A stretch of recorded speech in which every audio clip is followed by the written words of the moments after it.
Hi, this is Charles Max Wood, and I've been asked more times than I can count, how do I stay current? There's a lot to this question, and I'm working on a solution: code badges. That's right, you heard me right. Basically, the idea is that you come and do a code badge, and that gets you an introduction to a topic. Then you can decide if you want to pursue it further. But while working on the badge, you gain enough proficiency to be able to pick it up again if you need. A lot of technology comes through on the bleeding edge, and not all of it sticks, but the principles do. So doing badges on the technologies that will get you ahead will provide you with experience needed to stay competitive. Plus, it offers social proof that you know something about the topic. The project is on Kickstarter right now. You can support it and get on the launch list at codebadge.org. Hey everybody, and welcome to another My JavaScript Story. This week we're talking to Steve Edwards. Steve, hey Jack, good to be here. Yeah, it's definitely good to be here. Yeah, you reminded me that we had exchanged emails in the past, and you're one of the reasons we got Travis Tidwell from Form.io on, and yeah, so I appreciate the contributions and the feedback. I love hearing from people. Hey, can you get this guest? Or hey, can you fix this? Hey, I'd like this. You know, and I get it from all quarters. I heard on Twitter today from Brendan Ike.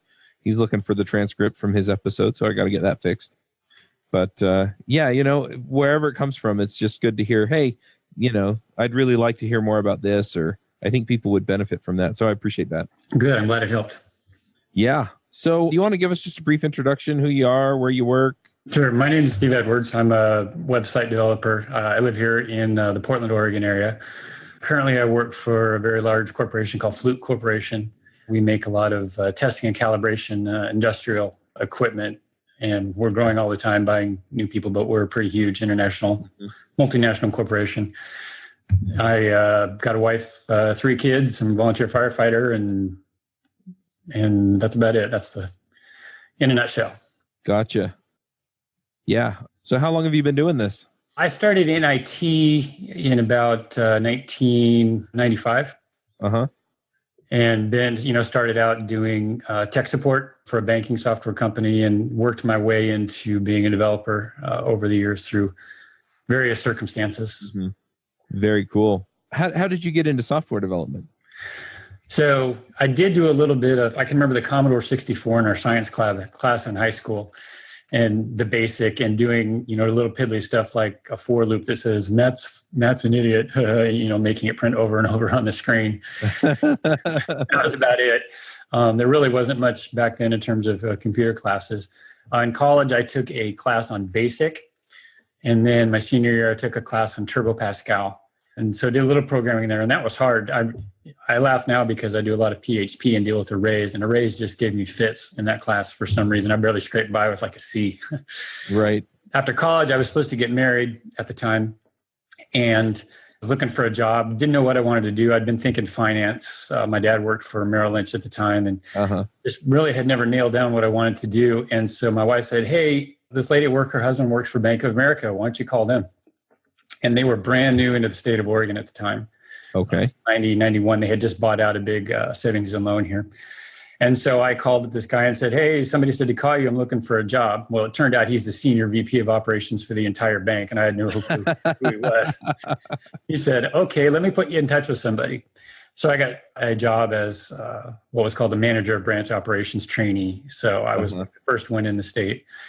And one of the things that I got put on right away was to help roll out B of A's new system into Oregon. It was a whole new teller system and mainframe system. Right. So I got to travel around the state and teach, put together classes. How does this system work? Put together the class and then teach tellers how to do it. I loved it. It was a lot of fun. And so eventually I got into my banking job, and it took me a couple of years to realize I didn't really want to be doing this. But one of the things I'd like to do was teach people how to use our computer systems, because I could pick it up. And that was fun. So I left there after about 3 years and eventually got a job doing software support for a banking software company. They were, at the time, they were based here in Portland. And I laugh now because the extent of my computer knowledge at the time was to sign into Windows and use a word processing program. That was it. And they hired me to do tech support. Today, I don't think I could have got that job. I really couldn't. But what got me the job was my banking software experience, and I knew the mainframe systems. Right. And so what I did was we wrote what was called interfaces, which is sort of a generic term, but we would take data from our PC-based banking applications and transfer them to mainframe systems. So IBM AS400s, 3270s, Unix boxes, and so on. And I dealt with a host that used AS400, so I got to know AS400s pretty well. So at the same time, I was a diehard racquetball player for a lot of years, played tournament racquetball, and was on our board of directors for the state organization. And there was somebody who was maintaining a real basic web page for the high school league using Front Page, and he was leaving. And they knew that I wanted to, I could do computer stuff. And so they said, hey, do you want to take this over? I said, sure. So I've been using, very first iterations of Front Page to create this basic website and put some data manually. And it's painful just thinking about it, really. Right. About the same time, position came open within the company that was going to be a PHP and MySQL based program job. And I thought, well, that sounds interesting. So I started to learn it. And I got PHP books and MySQL books, and I think I still have them here on my bookshelf. And started to learn PHP and MySQL, and eventually created a new website using PHP and MySQL for a racquetball organization. And people liked it, and it was pretty cool. And so a lot of my off time, I was learning PHP and so on. And then at the same time at work, I was using VB6 in Access. Mm-hmm. And creating some tools for the job and so on. Right. So that was where I really got into programming and development and learning how to do it. And I was like, oh, this is fun. I want to do this more. Well, fortunately, I was like a analyst and project manager, but I wanted to be doing the coding. And there just weren't any positions that I could get into. I really didn't have the experience. And then through people I knew, I ended up creating a website with another guy. It was an e-commerce site, and we made it out of scratch. Nothing, no CMS. This is 2004 for a mountain bike shop. And I learned a lot after that, and a lot doing that, a lot about PHP. And I realized I didn't want to write anything from scratch again. So I had people asking, and this was, 2004, Drupal first came out in 2003. That's I'm not sure where WordPress was, but that's when, people were starting to put things together. So 2006, and I start looking around for a CMS to use and something that I can build on without having to create a user login system and all that by myself. Right. And I started doing some evaluations and looking around and came across Drupal and Joomla and some other ones at the time. And I decided, I think I'll throw in with Drupal. So I started playing around with Drupal and built my own sites. And eventually, 2-3 years later, I worked myself into a Drupal development job with a small shop back in Maryland somewhere, or New Jersey. It was New Jersey. So I got to do full-time Drupal. I was really excited about that. A couple other guys that I worked with had left the company we were at to form their own company, and that company's still around doing a lot of Drupal stuff. So at this point, I had seen JavaScript, and I still have this huge read Rocks publishing book on JavaScript, basic JavaScript. Mm-hmm. I learned a lot from, and but hadn't really delved into it, And so for a while, they say when you have a hammer, everything looks like a nail. So for me, if I had a web project, Drupal was the way to do it, pretty much because that was all I knew. I know how that is. Yeah, it's real funny how that is. And, there's times where it was great, and there was times where it was just overkill with everything you had to install for something simple. And then, so I've been doing that for a while, and it's really nice because I've been able to work from home here ever since 2009. Right. Which has its ups and downs, but the pros definitely outweigh the cons. And then about 3-4 years ago, I started hearing about Angular and how it was being used within Drupal. People were using it to integrate with Drupal. And the classic example in the Drupal community was weather.com. It had been done by a shop down in Texas. I think it was Media Current. And they did everything with Angular. They worked directly with Angular team on a lot of improvements and things that Drupal needed. And so I started delving into Angular. And then at DrupalCon in Los Angeles, I was working on a little side project of mine, trying to do JavaScript, and it was something I tried in Drupal, and it just didn't work. And I ran into Travis from Form.io, Travis and Randall Knutson. Oh, okay. At DrupalCon, and they were coming in. I had seen Travis the year before, and so I walked to introduce myself and said, hey, I'm looking to do this project. I know you've talked a lot about Angular. Do you have any suggestions? He said, yeah, Form.io would work great for this. And so I I showed him my notes and stuff. He said, oh yeah, with our form builder, you could do this and this and this. And I was like, all right, that's great. So I came back, and my employer at the time had a membership with Pluralsight. And so I was going on Pluralsight and doing some Angular classes just to learn Angular and how to do it. Mm-hmm. And I don't think I took any of Joe Eames' classes, but I did take a number of other ones there on Angular, and was sort of working on my project. And so I'd get to Angular, and then I'd have some questions about Form.io. And so this was sort of funny because Travis had on their front site, they had a way that you could set up a 15-minute appointment if you had any questions about Form.io and how it could work for your problem, just little blurs where Travis could maybe get you in the right direction. So I did it once, and Travis got on and he helped me. And I got stuck a few other times, so I kept using that. And they finally had to send me an email and said, this was really designed sort of for one-time use and not to keep using over and over. I said, okay, I get it. Sorry, I'll try to figure this out. So I kept working on this stuff. And eventually, one day, Travis rang me up and he said, so what are you doing? And I showed him. And I had this whole app working with Form.io, and custom controller was integrated with a calendar. And he said, yeah, it looks like you've learned a lot. He said, do you want to come do some work for us? I said, all right. Yeah, I would love to do that. So that was about 2 years ago. And so that was an Angular JS project. At the time, they hadn't started doing the Vue and React, and I think it was pre-Angular 2 up to whatever it is now.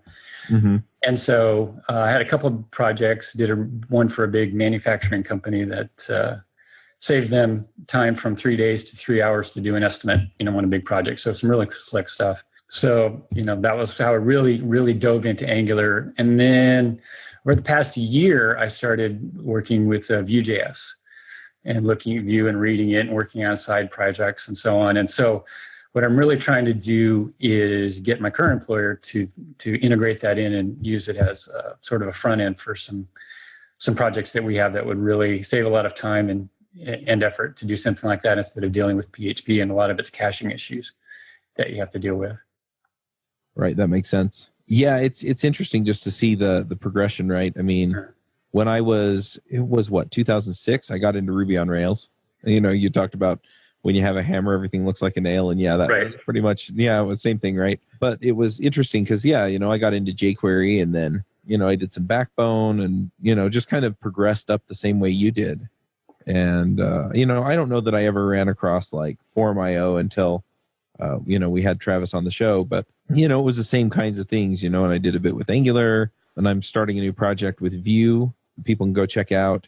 And, there's a lot going on there, and it's just been interesting to see how this has all progressed. And, if you've been in this industry for more than 10 years, you've kind of come through that same process. I'm curious, at what point did you decide that I don't know, you mentioned that you got into JavaScript working with Drupal, and I'm just curious, at what point did you say, what, JavaScript is more the focus for some of these problems than Drupal or PHP? Just because you could do things a lot more lightweight fashion. Mm-hmm. If I want to set up a Drupal site, I have an account, for instance, on, I think it's Host Monster, that I've had ever since I first got into Drupal. And so every time I want to spin up a little site, I got to go get on there and set up my web root and upload all my files and, all that stuff just for little brochureware sites. When I started looking at Angular and now Vue, I'm thinking of how many things I could have done that, would have been so much more lighter weight and easy to do. And the thing that was probably the biggest that I started to see that you couldn't do in Drupal with jQuery very easy was just your whole dynamic aspects that you can make in your page. Show this, hide this, do this, show this on this condition and stuff. Whereas, with Drupal and jQuery, Drupal was probably one of I think the first big projects to incorporate jQuery. It came out in version 5, I remember, and it was a big deal. But then you've got to deal with, okay, now I got to get my data just right from PHP. And then when the page loads, then I can start to manipulate it with jQuery. And granted, there's Ajax capabilities and certain things like that, but it was just so much work to be able to do something simple on the front end. Whereas if you have complete control over what you're doing with a JavaScript framework, then it is just much more easier. And like I said, the other big thing is, PHP is so resource heavy and requires a lot of caching and cache servers and that kind of thing. So I redid not my site in Vue using Butter CMS as a backend and just uploaded my JavaScript files to my server for now, and it runs. And it's great. I don't have to worry with the database and all the backend stuff. Is your job search stuck? Maybe you're not getting any interviews with employers, or maybe you are, but no job offers. Or you may be new and not even know where to start. This is Charles Max Wood, and I'm releasing a new course and ebook on how to find a job as a software developer. The course walks you through the process of finding the types of companies you want to work for, getting their attention, and putting your best foot forward as the candidate they want. I've coached dozens of developers in looking for jobs and have been able to help several people find jobs within 2 weeks to 2 months. So whether you're new to development, can't find a great job that fits what you want, or are looking for remote work from an area without a strong tech community, I can help. Go to getacoderjob.com and sign up today. Yeah, that makes sense. What have you done with JavaScript that you're particularly proud of? I mean, you've kind of talked through some of the things that you did for work, but does anything stand out as particularly hard or interesting or fun that you just really got into while you were coming up through this process? Recently, a blog post came out on Medium somewhere, and it showed what it looks like, all the different projects for a developer, all their little side projects. And you see like this little town with this half-built building here and this half-built building there and another half-built building. All the side projects that they start up and never finish. That's me.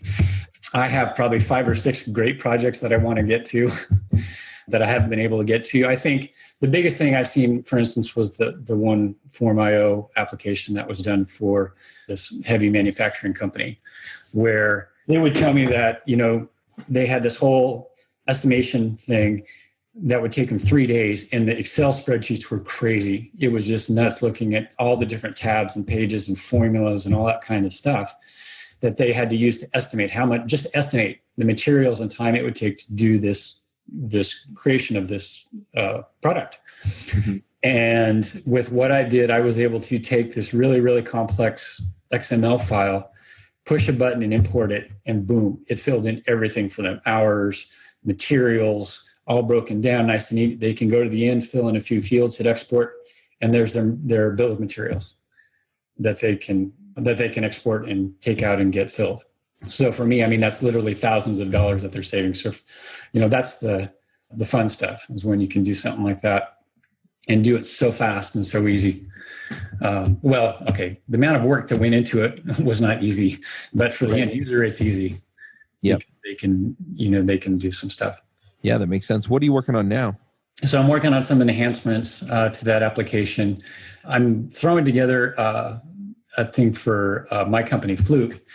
We have a really cool setup with our new main sites in that it has a 3-legged system, in that we have all the background data in 2 different sites. One is for strict content, this is our product information. Another one for digital assets, mm-hmm.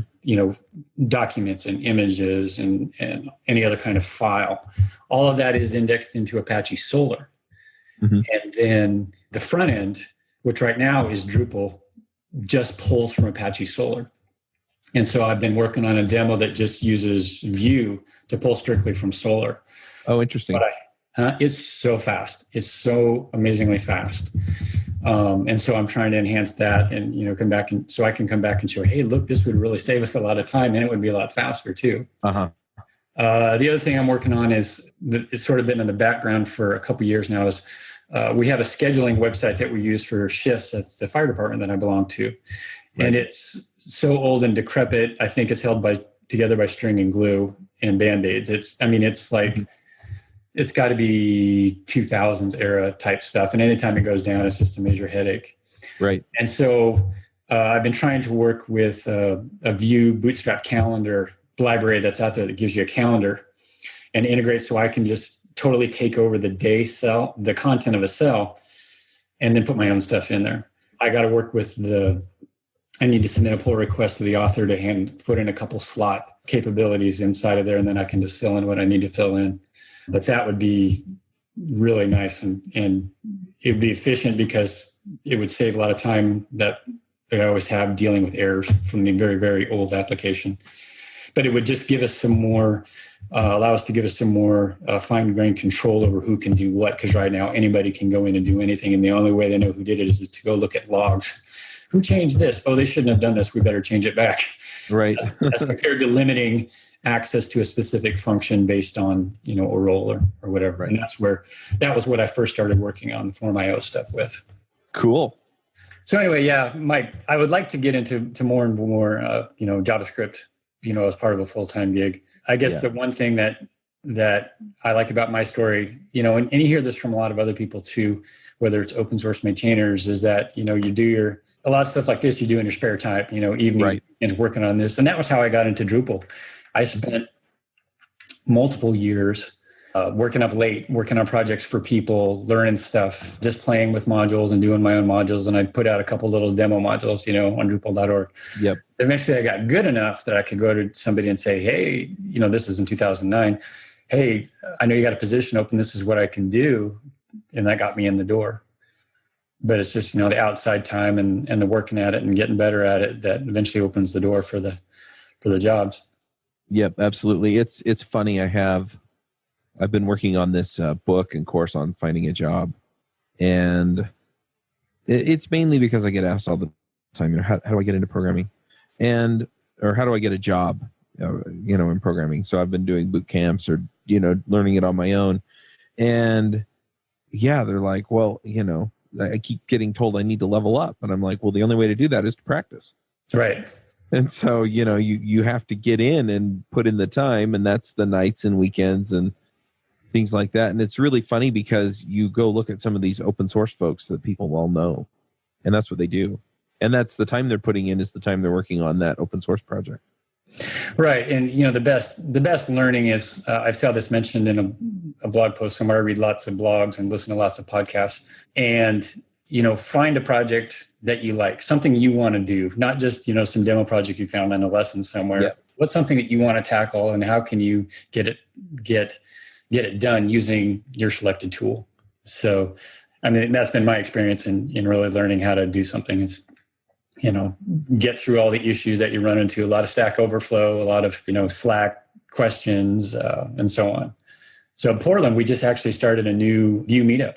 I think we had our second meeting last month, and there's going to be another one this month. And we've got some people who do Vue like on a regular basis. So I'm really looking forward to that. And we have a Slack, room for Vue PDX where everybody's really cool about helping each other. And so I'm really looking forward to that. That was how I got into Drupal a lot, was our monthly meetups here. And so personal experiences, that's been a great way to get to know people who can help you. And then how you can help people down the road once you learn it. Yep, absolutely. And, again, we're talking about leveling up, and people want to level up for different reasons. But it's the best way is just to get to know people. And if you're looking for a job, it's funny, I put that in the first chapter, one of the 3 things to supercharge your career, and one of them is find a users group. And it's for those reasons. And so, whether you're trying to level up, whether you're trying to get better, whether you're trying to learn new things, whether you're trying to get a job, getting to know people and having the conversations will shape your thinking, and then the practice will cement it. Yeah, the networking too. My current job, I had got laid off from my previous position, just financial issues. I was like the 3rd round of layoffs in a year. They were really having some issues. And the only way I even knew about this one is because the guy who hired me had been a former coworker of mine when I first started learning Drupal. Mm-hmm. And he was a big Drupal guy too, and we'd kept in contact over the years. And I happened to send him a text that said, "Hey, I'm in the market again." And he texted me back and said, "Hey, guess what? We got an opening." Yeah. And so interviewed and went through their process and, got the position. Yeah, the last full-time job that I had, and a number of contracts since then, honestly, before I finally went full-time on the podcasts, it was, I wasn't happy where I was at. And so I just went around, and talked to people. Hey, I'm kind of done with this place, what's out there? And yeah, that's the way it would work out. And most of those folks were people I met through the users group. Mm-hmm. Yeah, connections are probably one of your best resources. Yep. So you have any recommendations then for people who are just starting their career? It's really one of the things that I found really great and sometimes overwhelming is the amount of courses that are out there to teach you, different tracks, anything from Quincy Larson and Free Code Camp. Hear lots of great things about him, and I've heard him interviewed a few times, and I've actually looked into that and all the people that are willing to help and all the great coursework that's out there, things like Node School and Pluralsight, Code Academy, all those different things. There's people that, put in hours to put together really great coursework. One of my favorites that I've gotten into is Udemy. And in the Vue space, there's a guy named Maximilian Schwartzmüller. Mm-hmm. And he's really good. I found, different courses will have you'll have different experiences. I look for somebody who does a really good job at explaining every step, as you go along, and don't just jump ahead and, wait, where did that come from? And he's really, I've gotten 2 of his courses. One I'm going through right now is on Next. Vue.js with Next, and it's amazing how much content. And then another one, just the Vue, developers general course that I haven't gotten into yet. But if you look and wait, you can get these courses for dirt cheap. I got them for like $10.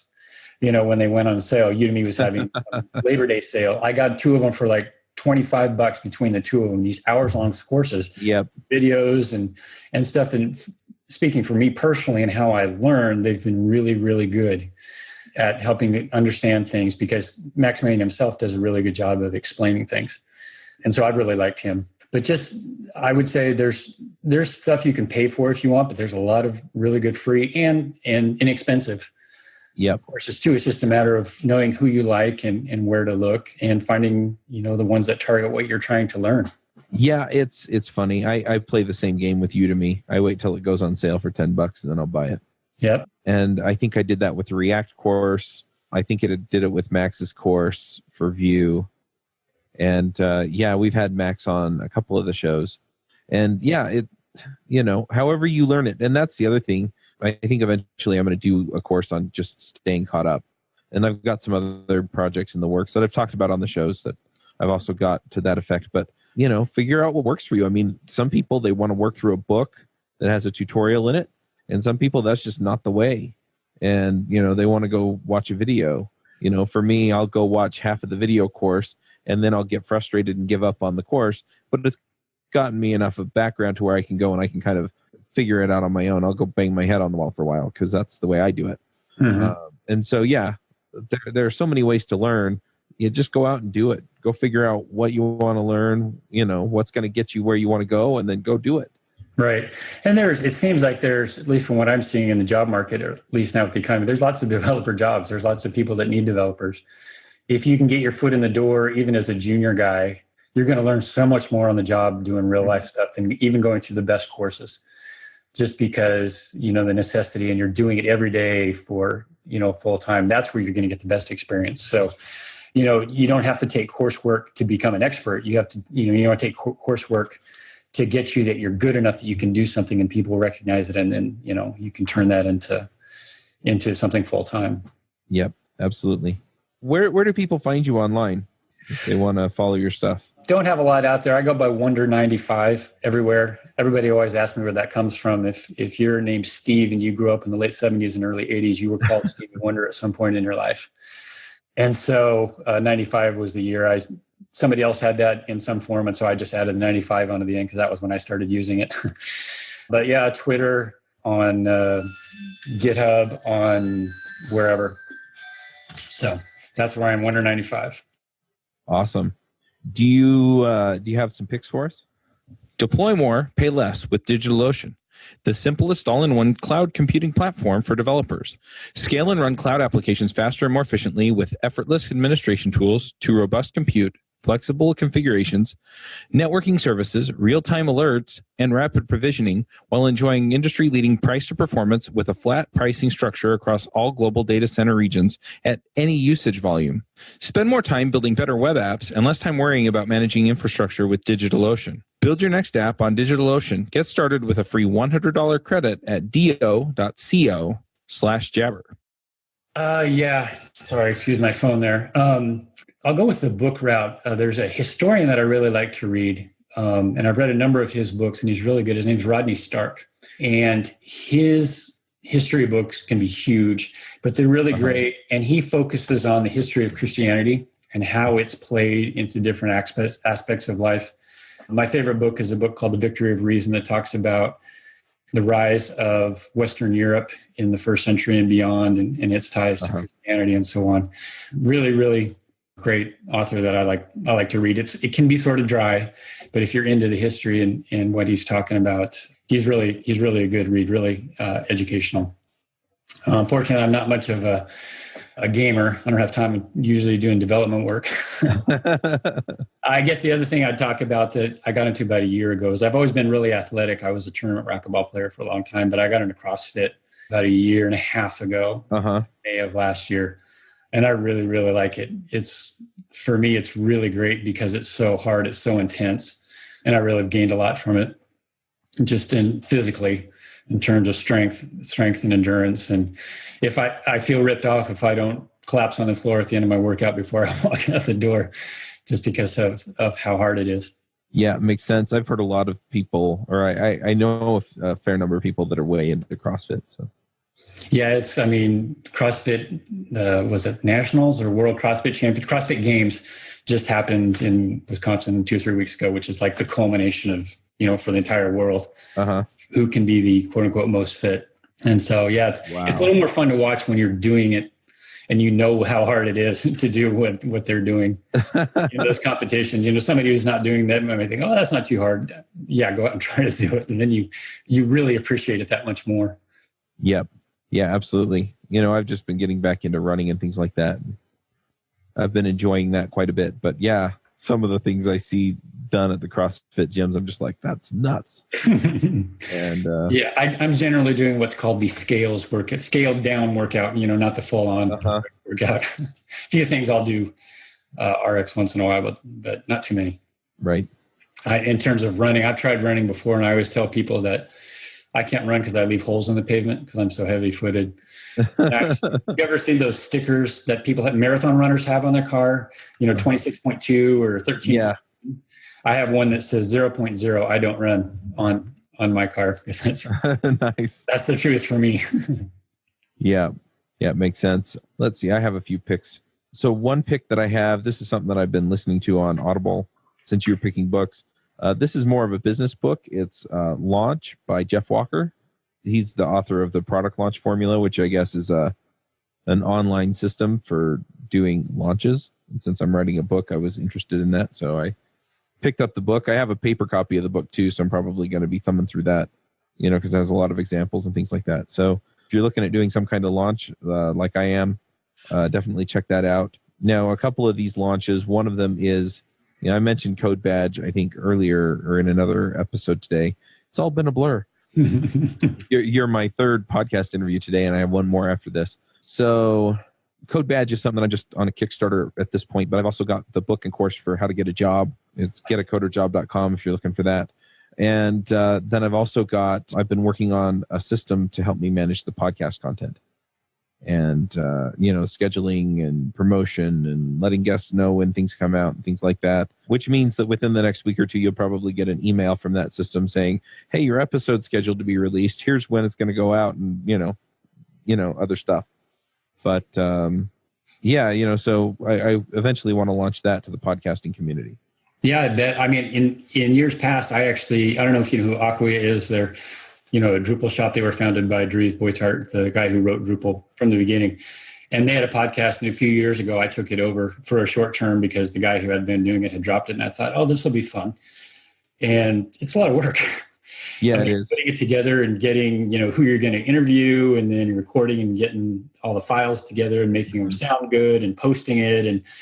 And for as many as you do, I can only imagine how badly you need a tool like that. Yep. So then, the idea is there are a few things that are either hard to automate or not automatable. So, for example, somebody has to look at recommendations and make a judgment call if that's somebody you want to invite onto the show. Getting the scheduling and coordinating that is something that I definitely want to automate. And, and then reminding them to make sure that they're prepped and ready to go, make sure that they have instructions as far as how to, connect and how to be prepared and all that stuff. That's all automatable. Setting up the recording in Zoom, that Zoom has an API, so I can automate that. And then I'm looking at their API to see if I can find some way of connecting, okay, this recording happened because I just do the recording on Zoom. So this recording happened about when it was scheduled to. So, go download that thing and anyway, so, a lot of these processes, so then it's just a matter of the editor has to download the file and do the editing manually, and the show notes have to be written manually, but then all of the promotion afterward, here's your episode, here, let me send you some stickers or anything like that if I wind up doing that, which I really want to. I just haven't been able to do it in the past, but that kind of thing. So, it just gathers all that information and goes and does whatever it has to do to make that all happen. It'd be really, really great. And yeah, so then I just have somebody spend a couple hours a week managing all of my stuff. And then maybe I can expand that. I've had a few other people basically say, if you get that system together, I'll just pay you to have somebody manage my stuff too, right? So then they can just come in and say, I want this guest, or I need an episode on this topic. And, we can go out and find the guests and line all that stuff up. And I mean, that'll be the majority of the work, and the rest of it will all just be automated out through the system. So yeah, it sounds like a great tool. Yeah. So that's the plan there. And I'm building that in Rails right now. And I think I'm going to use Vue on the front end is where I'm heading with that. So right now it's just all server rendered with Rails. But I'm starting to get to the point where I want some widgets. I want some graphs. Kendo UI is a sponsor. And so, I kind of want to show people how I'm doing that in Vue or React. And so just digging into stuff like that. So anyway, that's a long-winded pick for Launch by Jeff Walker. But yeah, I've been really enjoying that. And then another TV show that my wife and I have been watching lately is The Librarians. Yeah, my wife really likes that show. Yeah. It was actually filmed here. I can't remember all of it or part of it was filmed here in Portland. Oh, really? Yeah. Yeah, apparently they're still making it, unless the season that's on Hulu right now, we watch it on Hulu. Anyway. So unless that's the last season, I never know. If a new season pops up, we watch it. Right. So, yeah. But you'll see newspaper stories about how they're filming Librarians, and you'll see the actors walking around or, filming different scenes and stuff. That makes sense. Yeah, and I guess one last pick that I have, I just found out that, so I went to BYU, Brigham Young University. It's here in Utah. And I was thinking the other day that, I'd like to start watching the football games again. But we canceled cable a couple of years ago, and we really haven't looked back. And so I was like, I wonder if if it comes with our package on Sling. And it turns out, yep, sure does. So BYU games are on ESPN. And so I just loaded up the ESPN channel, and we watched the football game on Saturday. So I'm going to pick Sling as well, Sling TV. Do you get a lot of sports channels on Sling? Because that's the one thing that keeps me from cutting the cord is all the live sports I like to watch. We get ESPN, ESPN2, and I think we get one or two other sports channels. I think we have Fox Sports, if I remember right. We don't get the Fox Soccer channel, which drives me crazy. I really wish. Anyway, there you go. There are my druthers, right? I wish I could get that. I was also super busy during World Cup, so I missed that, and that's been sad. And I haven't been able to go back and rewatch that. So, yeah, if anyone knows where I can watch that, that would be cool. Mm-hmm.